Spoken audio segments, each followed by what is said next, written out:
बिस्मिल्लाहिर्रहमानिर्रहीम। अस्सलाम वालेकुम। बायोलॉजी 10th क्लास चैप्टर 17 से जेनेटिक इंजीनियरिंग अचीवमेंट्स। तो आइए हम देखते हैं कि जेनेटिक इंजीनियरिंग के जरिए कौन कौन सी अचीवमेंट की है, कौन कौन से हदफ जो हैं वो हमने हासिल किए हैं और क्या हमने इससे फ़ायदे और इसको कैसे एप्लीकेशन इसकी की है। तो सबसे पहले तो अचीवमेंट ऑफ जेनेटिक इंजीनियरिंग। अब हम देखते हैं कि कौन सी मुख्तलिफ अचीवमेंट जो है वो various achievement of genetic engineering are as follow. और ये है जी, सबसे पहले ह्यूमन इंसुलिन का जिक्र आता है। Human insulin gene was transferred into bacteria, और बैक्टीरिया में इस जीन को, ह्यूमन इंसुलिन बनाने वाले जीन को ट्रांसफर किया गया। द जेनेटिकली मॉडिफाइड बैक्टीरिया, और जो जेनेटिकली मॉडिफाइड बैक्टीरिया था, बिकेम एबल टू सिंथेसाइज, और इस काबिल हुआ कि वो बनाए इंसुलिन। और ये insulin diabetic are now receiving this insulin, और शुगर के मरीज जो हैं वो अब इस इंसुलिन को हासिल करते हैं, डायबिटिक के, ज़ियाबेतिस के मरीज। The step of genetic engineering for production of insulin in fig. तो ये फिग में ऑलरेडी भी पिछले चैप्टर में भी हम बना चुके हैं कि इंसुलिन बनाने वाली जीन को सबसे पहले आइडेंटिफाई किया गया। आइडेंटिफाई करने के बाद उसको एंडोन्यूक्लियस के जरिए कट किया गया, और कट करने के बाद जो है इसे प्लाज्मिड में सप्लाइज किया गया और लाइगेज के जरिए, और ये प्लाज्मिड जो है वो बैक्टीरिया से हासिल किए हुए हैं। और इनके रिंग को खोलने के बाद जो है इस जीन को सप्लाइज कर दिया गया, लाइगेज के जरिए जो है इसे ज्वाइन कर दिया जाता है। और उसके बाद ये रिकॉम्बिनेंट मॉडिफाइड डीएनए जो है ये बन जाता है, और बनने के बाद इसे बैक्टीरिया यानी वेक्टर के सामने जो है वो पेश किया जाता है, ये इसे इनकल्प कर देते हैं। और उसके बाद यही बैक्टीरिया जिसके अंदर ये रिकॉम्बिनेंट डीएनए जो है मौजूद होता है, ये अब रिकॉम्बिनेंट मॉडिफाइड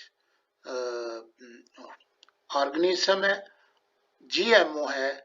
और ये अब जनरेशन टू जनरेशन जो है ये अपनी नस्ल को बढ़ाता है, और कई नस्लों के बाद जो है वो हम ये जीन जो है देखते हैं कि काम करना शुरू कर देती है, और जिसके नतीजे में इंसुलिन जो है वो बनना शुरू हो जाती है, और इस तरीके से हम इंसुलिन आते हैं। ये स्टेप जो है इससे पहले आप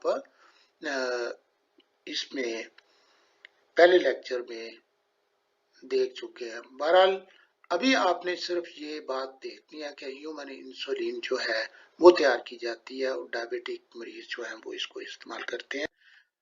तो सेकेंडली जो दूसरा हदफ आपने हासिल किया है इन 1977, एन ई कोलाई बैक्टीरियम। अब जो ई कोलाई बैक्टीरियम है ये प्रोड्यूस किया गया है। तो ये इसका साइंटिफिक नेम है इस बैक्टीरिया का, ई कोलाई। और इस बैक्टीरिया जब ये क्रिएट किया गया तो ये कैपेबल हुआ किससे, synthesising the human growth hormones, और ह्यूमन ग्रोथ हार्मोन्स बनाने के काबिल था। Third, the hormone thymosin was proved effective against the brain and lung cancer। अब यहाँ देखें थाइमोसिन जो है हार्मोन, तो ये बहुत मौसर था ब्रेन और लंग के कैंसर के लिए। तो इसे produced by the genetically modified micro organism के जरिए इसको प्रोड्यूस किया गया। और ये अचीवमेंट बहुत बड़ी अचीवमेंट है कि कैंसर के इलाज के लिए इसको इस्तेमाल किया जाता है। Beta endorphin. अब ये जो बीटा एंडोर्फिन दवाई है पेन किलर है, प्रोड्यूस्ड बाय द ब्रेन, और ये भी याद रखें कि ब्रेन जो है ये खुद प्रोड्यूस करता है, लेकिन हमने क्या किया, हमने इसको जेनेटिक इंजीनियरिंग के जरिए, जेनेटिक इंजीनियरिंग टेक्निक के जरिए जो है इसे प्रोड्यूस करके हम इस्तेमाल करते हैं बीटा एंडोर्फिन को। 5. Genetic engineering produce a safe vaccine.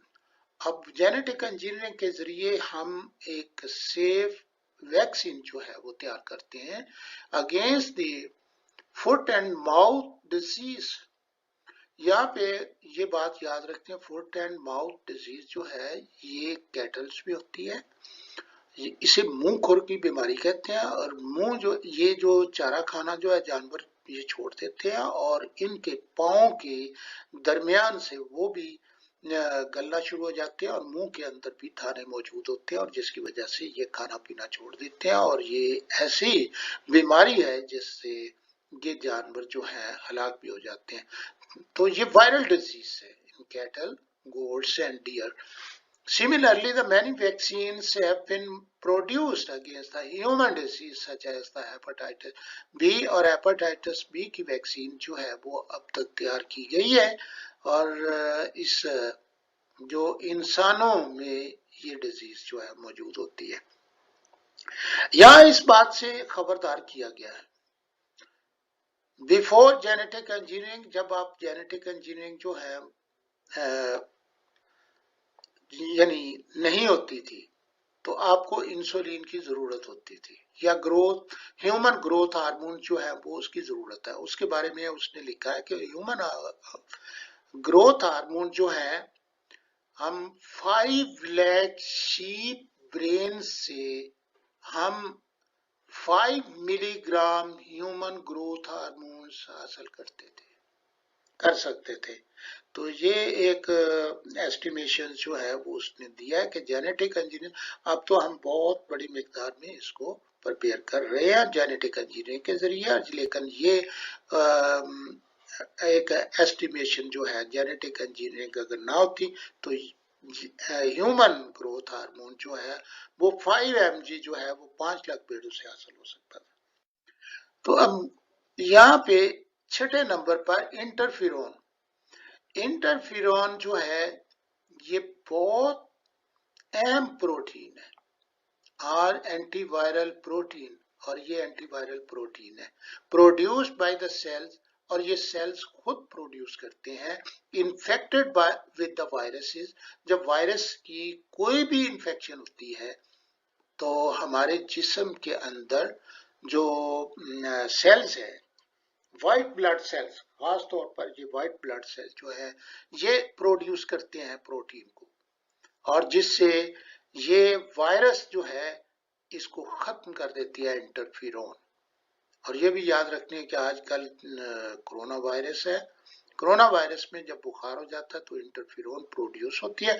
Interferon जब प्रोड्यूस होती है तो ये उस वायरसेस के खिलाफ जो है इस्तेमाल होती है, ये खुद कारगर।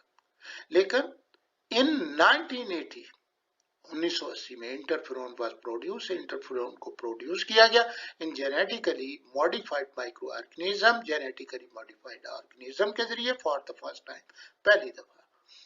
द एंजाइम यूरोकाइनेज, अब ये एंजाइम एक बनाया जाता है which is used to dissolve the blood clot, और ब्लड क्लॉट जो है उसको डिसॉल्व करने के लिए इस्तेमाल करते हैं।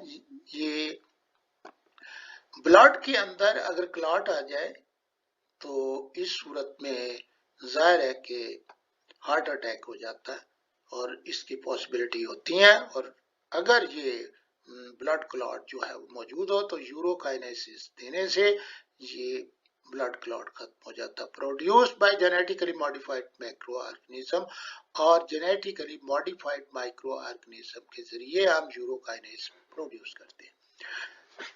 8.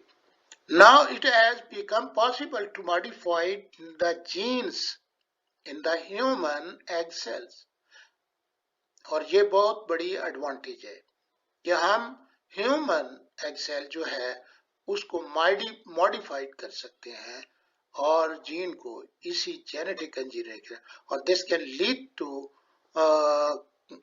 the elimination of inherited disease like the hemophilia, और हेमोफीलिया एक डिजीज है और उस जो कि विरासती डिजीज है, विरासत में आगे चलती है और इनहेरिटेड डिजीज है, और इसको खत्म करने के लिए हम इस जीन को जो हेमोफीलिया का सबब बनती है उसको मॉडिफाई कर सकते हैं।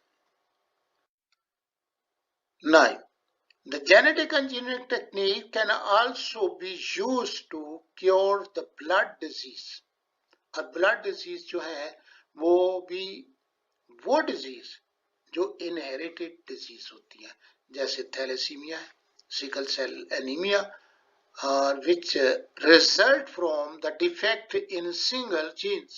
और जीन के अंदर ये डिफेक्ट होता है जिसकी वजह से थैलेसीमिया और सिंगल सेल एनीमिया प्रोड्यूस होता है। सिकल सेल एनीमिया यानी इसमें रेड ब्लड सेल जो है वो क्रांति की तरह जो है वो हो जाएंगे, और जिससे ब्लड कैपिलरी से उनका गुजरना नामुमकिन हो जाता है, और ये इसकी वजह से और फिर ये रेड ब्लड सेल जो है वो ज़ाया भी हो जाते हैं।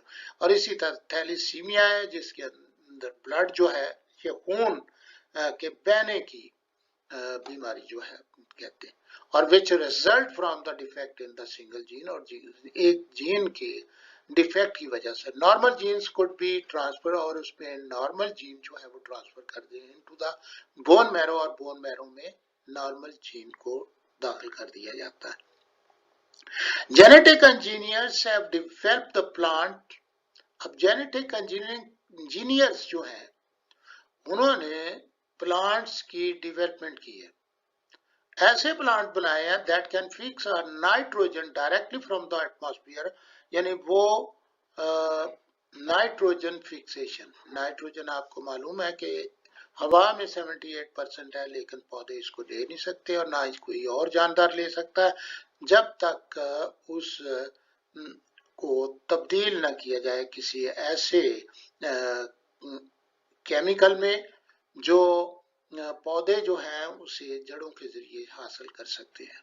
तो इस लिहाज से ऐसे पौधे बनाए जाते हैं, पौधों की जड़ों के ऊपर नोड्यूल्स होते हैं, वो नोड्यूल्स जो हैं ये नाइट्रोजन फिक्सेशन का काम करते हैं, और इसी तरह उन्होंने जेनेटिक इंजीनियरिंग के जरिए ऐसे पौधे बनाए हैं जिनकी जड़ों के ऊपर नोड्यूल्स जो है वो प्रोड्यूस होते हैं और जिनमें नाइट्रोजन फिक्सिंग बैक्टीरिया होते हैं मौजूद होते हैं, जो कि मॉडिफाइड ये ऑर्गेनिज्म मौजूद होते हैं।